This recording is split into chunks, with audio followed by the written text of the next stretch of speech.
Beloveds, remember Okay. that when you testify somebody, Jesus, when he made the blind man see, what's the first thing he did?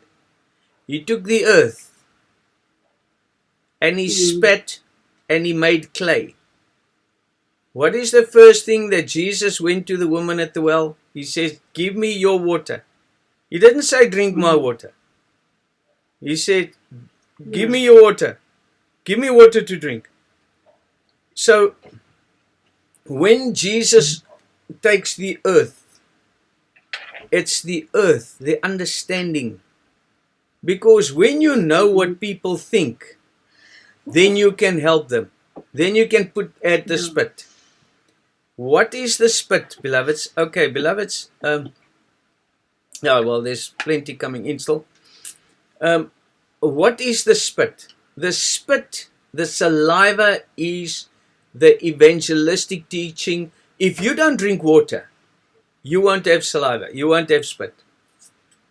So, when you drink the water, when you listen to the teachings of God, and you break bread about it, you talk about it. Say, for instance, the birth of Jesus, and you break bread about the birth of Jesus. The more you talk about it, the more you're going to understand it. So daai water is verwerkte evangelie. It's something you really understand, because the more people you break bread with, and everybody gave their side of the story, the better you're going to understand it. Because sometimes people just bring in something that you didn't even see from another text or whatever the case may be, and it's beautiful, and that spit, that water becomes spit. So what the spit is the evangelistic teaching that you truly understand. But when you go to somebody and you want to heal them, they don't see, they don't understand. Like that brother, for instance, he doesn't understand Genesis 1. We'll get back to now. So, first of all, you ask him, well, what do you think? How do you see that? Then you take his earth, because you listen to what he thinks. What's on his earth? So now he gives you that earth. And when he gives you that earth, then you see, okay, because now you know his mind. Now, when you know his mind, you will know exactly what text to use to heal him, to make him understand. That's why you take the spit and you mix it with what he thinks. So you explain it to him. That's why he starts seeing and understanding. Because you put the spit and the clay on his eyes. You explain to him what's in his mind. That's why you put the clay on his eyes. Another blind man, Jesus just spat on his eyes. Because that's more like, hey, kom reg, boerie. Moenie, jy weet wat's reg en verkeerd. Jy weet? So don't talk nonsense, get. And that's how he started seeing, because he spat on his eyes. He just explained something. He said something, say, physically, and he said, no, man, what's wrong with you? That's how it is. You know that. Oh, yes, okay, sorry, whatever. You see? So that's what the spit is. That's what the saliva is.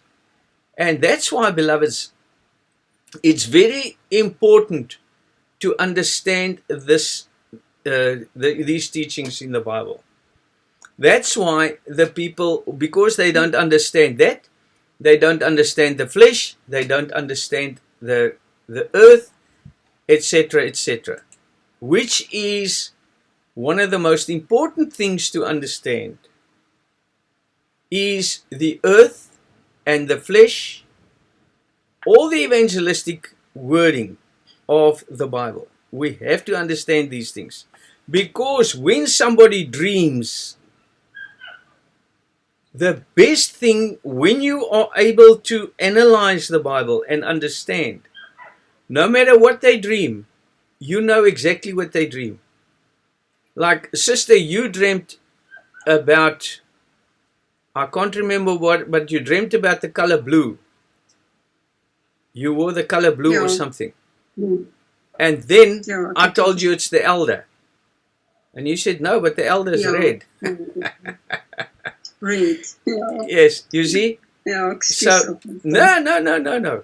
That's fine. You see, it is true. Because the deacon is yellow, the brother is brown, the priest is red, the elder is blue. So when you dream about these things and you don't know the colors, and the guy drives, the brother's driving in a blue car or a red car or a green car, or he's got a green cloak on, or whatever the case may be. If you don't know the colors, you don't know what God is showing you. And he had this beautiful clothes on, and that was this, and that was this. You know exactly. God just reveals it to you. Because you see, oh goodness, this guy must get into the office, and this, that, and this, that. So when you dream about colors, then there's much more attached to it also than just a color. Because if a sister has, the sister's color is blue, isn't it? Yeah. So, but what office is she? Hoe weet jy wat ek bedoel, the apostle's wife is also blue, isn't it? The elder's wife is also blue. The underdeacon's wife is also blue. But they green, but they red. But he gets the office and that makes them one. So when it comes from that side, you must be able to analyze what is blue sister, what is blue, what is red officer. Elder, yeah, officer. So those are things that's why I'm teaching you these things. Beloved, we need to build you up, to preserve what God has given us. Because, beloveds, if you can't lay out dreams, that is the prophet. Speaking in tongues. What is speaking in tongues? Seeing that I just want to mention a few things to you that's interesting that you will use in the future. As I said yesterday in the service yesterday, that people learn to talk Japanese and German, and they actually study that. Nothing wrong with it. What do they know about these things? Nothing wrong with it. It's just that's how they serve, whatever. So when you speak, say for instance, there's somebody that don't understand spirit. And I tell you, okay, let's break bread. And I want you to eat each other's flesh, drink each other's blood. What do you think that person's going to say? He's going to say, you're crazy. What are you talking about? Because we're speaking in a tongue. We're speaking in a spiritual tongue. Now he says it's better to prophesy than to speak in tongues. And when somebody speaks in tongues, there must be somebody to lay it out, to explain. So many times when you're in church and you prophesy, then somebody might prophesy in a language or so spiritually advanced that the people don't understand what the prophet is saying. Then the priest must reveal that dream. There must always be somebody to lay out the tongue, he says. But you prophesied. But to some it's a tongue. To others they'll understand. To them it's not a tongue. But to most that's not at that level of consciousness and understanding. To them it'll be you speaking in a tongue that we can't understand what you're saying. So then there has to be somebody to lay out that tongue. You see? So that's why when we read the Bible, beloveds, we have to be able to read between the lines. And the one sister, I don't know if it's Mozambique or Namibia, I spoke to quite a few people today. And she said her priest gave her send something to the other sister about somebody that left the body. And then they read from Ecclesiastes. I just want to show you this.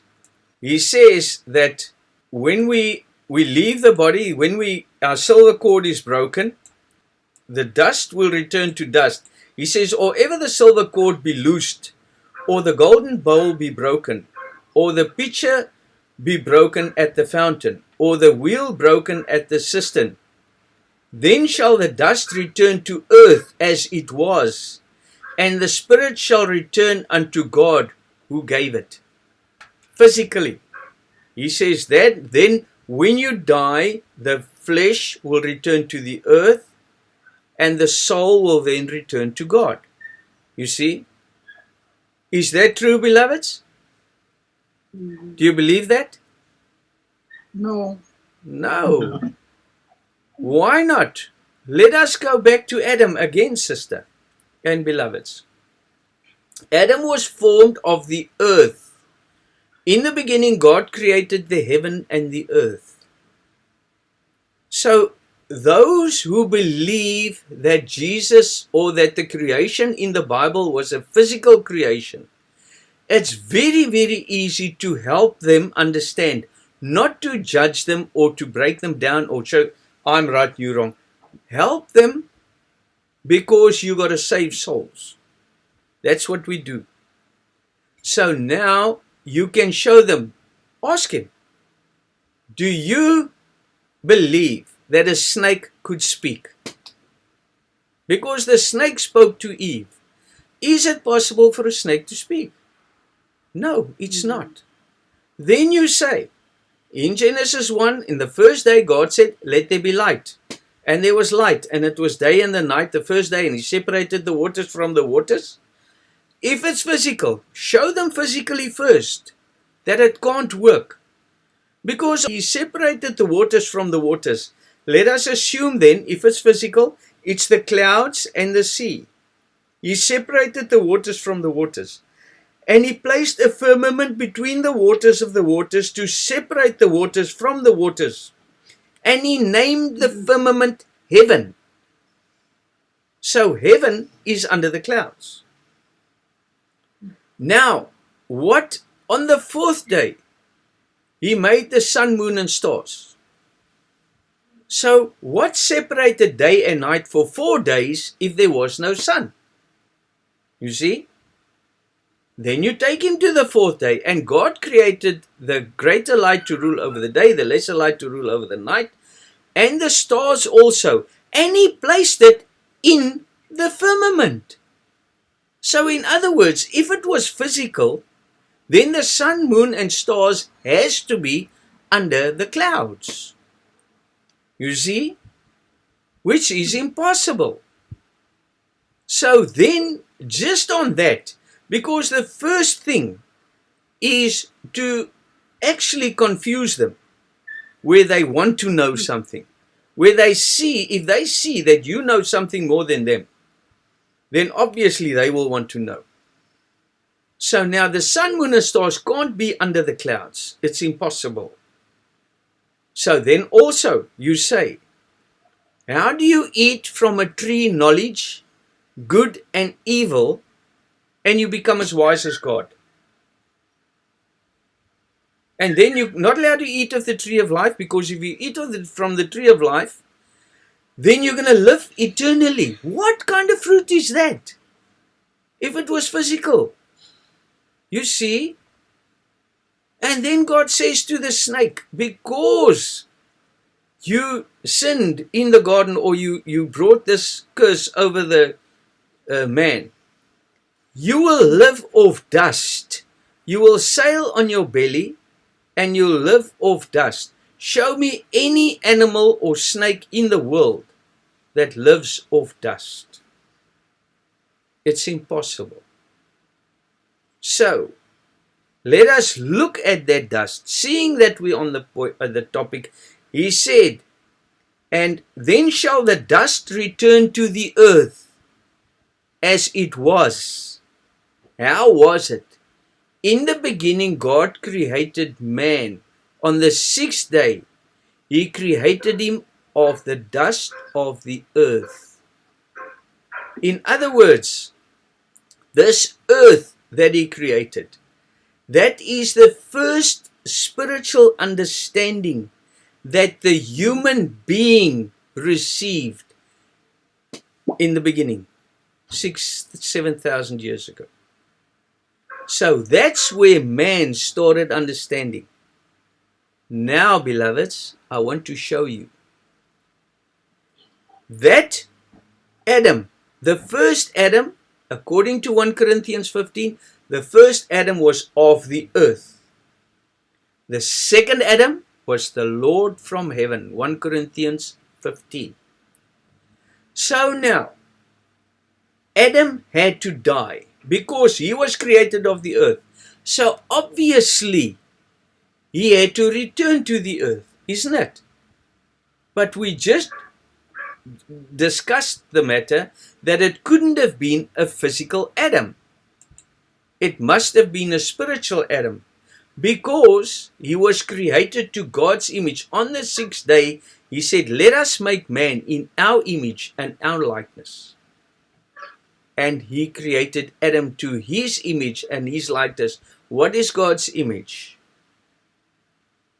John 4:24, I am spirit, and I want to be served in spirit and in truth. God is love. God is light. God is the Word, never man. And He says in Hosea 11:9, He says, I am God and not man, the Holy One in the midst of thee. How is that?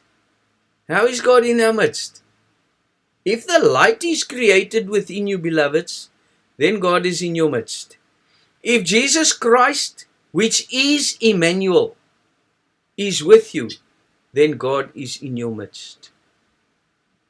So now, Adam was created of the earth, and God said, you will return to earth.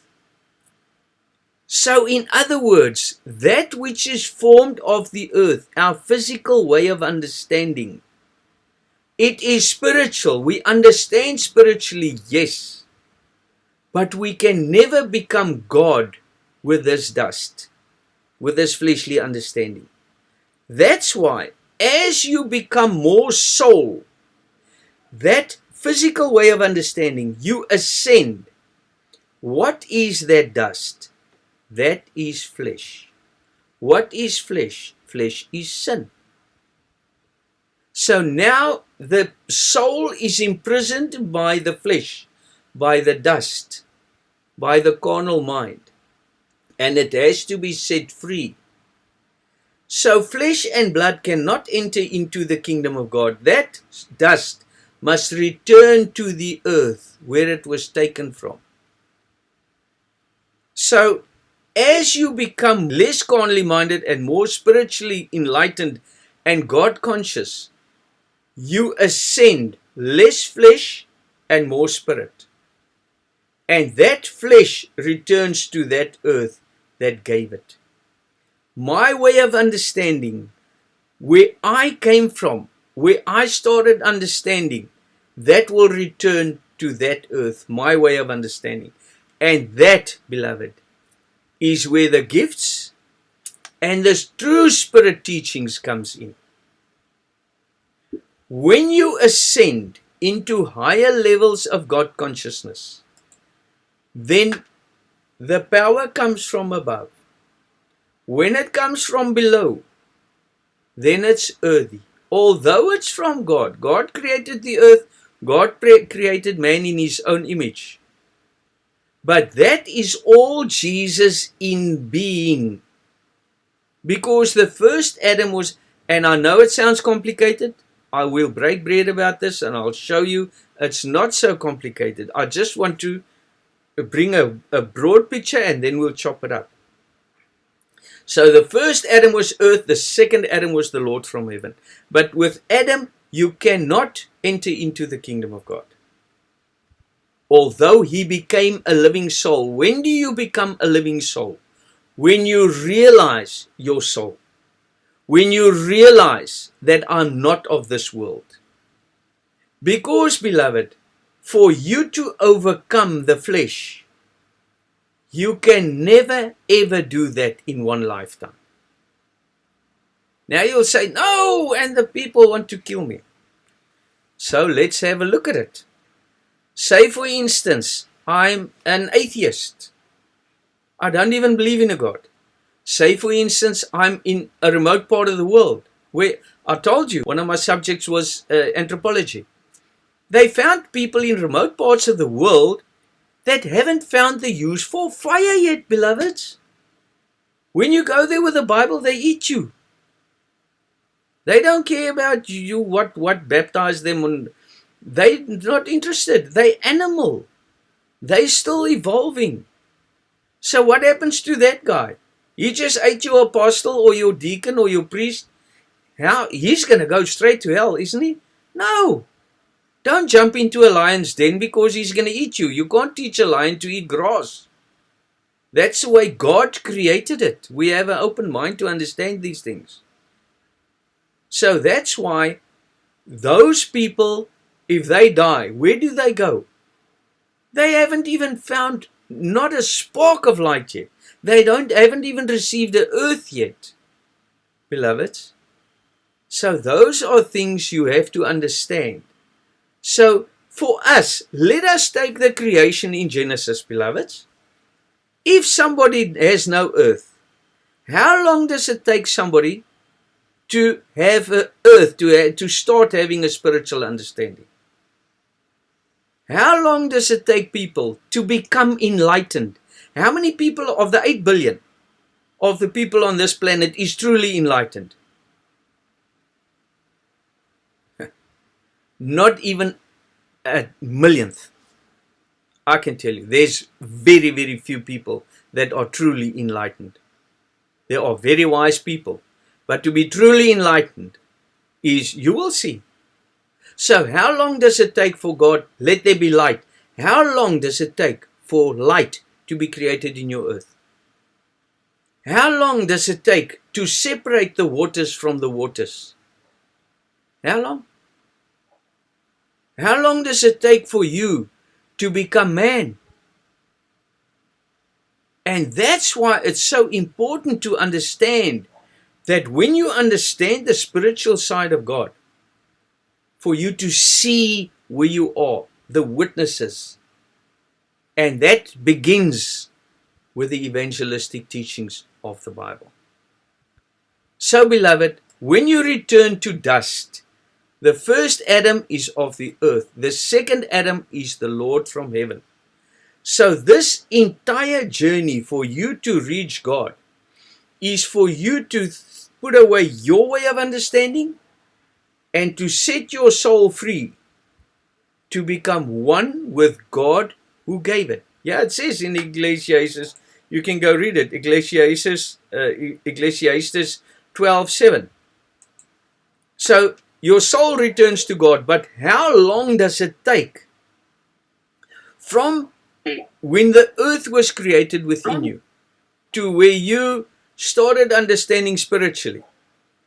And now you start ascending. And that earth, that fleshly understanding returns to the earth. So it's lifetime after lifetime after lifetime that these things happen. It can never happen in one lifetime. That is a Christian myth. That's what people think. They don't understand that Jesus Christ is the path which leads to God. The path of dying. Beloved, let me ask you something. What is the cross? Love God above all. How many of us love God above everything on this planet? Tell me. You don't have to tell me, but think to yourselves. Who of you love God more than your job, more than all the money in the world, more than anything on this planet? How many? Think about it. Very, very few. And that's where it begins. Because when you love the cross, as I said yesterday out of the book of James, he said, if you don't love death, you will never see the kingdom of God. So, beloved, what I give you and why I return and bring the same stuff over and over and over is for you to be washed with the word of baptism, to wash that dust, because the baptism is the washing of sins, the washing of the flesh, for the spirit to be set free, for you to become spirit beings, that you can really learn to love God above all. And then when you love death, when you love the cross, that is when you start moving forward. That's when you start becoming spiritual beings, beloveds. So we'll continue with this tomorrow, beloveds. We're out of time. But remember, that dust that returns to the earth is not this physical body. Because, beloved, my spirit, my mind is the flesh that has to die. Because this body can't sin, beloveds. Only my mind can sin. When I leave my body and I'm a murderer and a hateful person, I will remain a hateful person. I won't become a lovable person and kind when I leave my body all of a sudden. I won't. I will still be hateful. I will still have my sin. I will still, because I'll be born in another body and I'll continue where I ended off. So, beloveds, it's very important to understand that flesh has to be conquered. And that is to be reborn. That is what we have to accomplish. And we'll continue with this tomorrow. Thank you very much, beloved. God bless you.